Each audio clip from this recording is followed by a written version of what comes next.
We're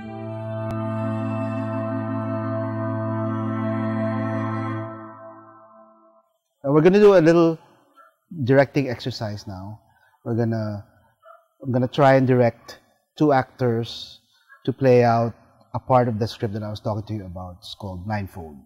It's a script that I didn't write, so it's a first for me also. I'm trying to sort of get to know these characters because I didn't write them, and also try to see a way into the film. This is my way into the film. It doesn't necessarily have to be your way into the film. In fact, it shouldn't be.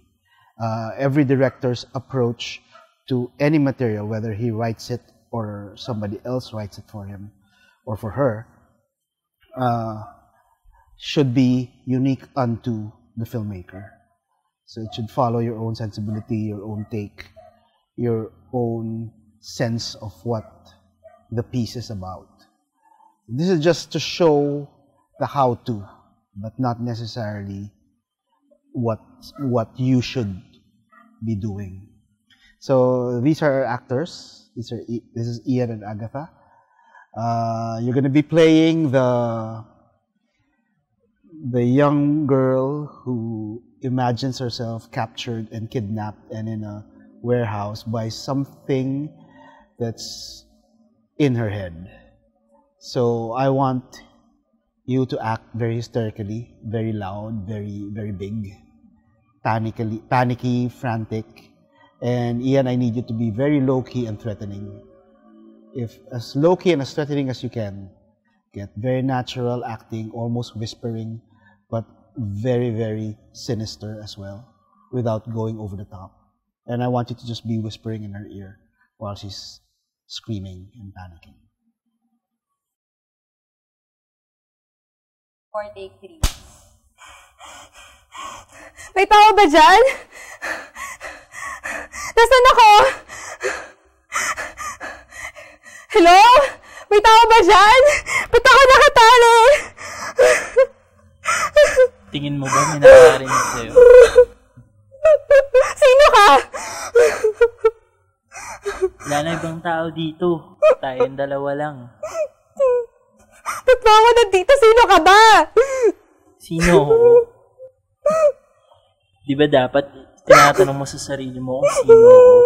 Wala akong maintindihan. Hindi kita maintindihan. Hindi kita kilala. Sino ka ba?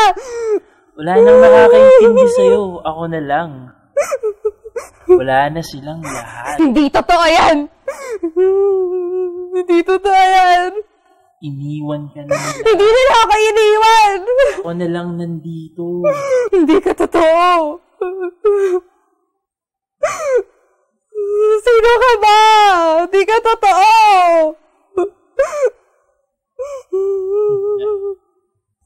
Pakamalan mo ako dito. Tulong. Tulong.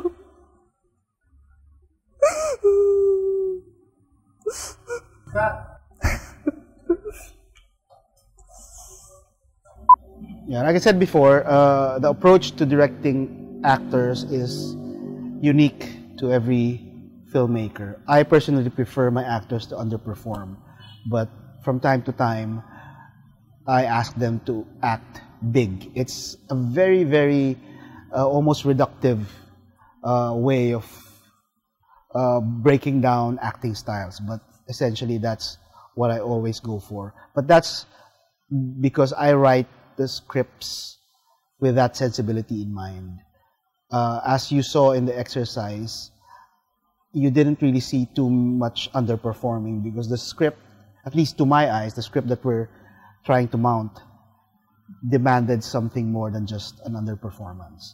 But normally I would ask my actors to act as naturally as possible. That's why I also try to be very finicky. That's why I also get very finicky about the dialogue, because I need it to be as natural and as conversational as possible. When it comes to directing actors, each director has a different approach. And what's essential is each director should be very familiar with the character, whether you're interpreting somebody else's script, and especially if you're directing your own script. You have to be very intimate with the character. You have to know the character more than the actor playing the character does, if that's possible. It's every director should have a unique every director should have a unique approach to how they direct actors, and it's all dependent on how intimate you are with the characters, which means that it's absolutely essential to be as familiar with the characters that in your screenplay as you can possibly get. As familiar with the characters in your screenplay as you can possibly get. Probably even more familiar than the actors are, if that's possible. So that concludes our little acting exercise. I hope you learned something from that. Thank you.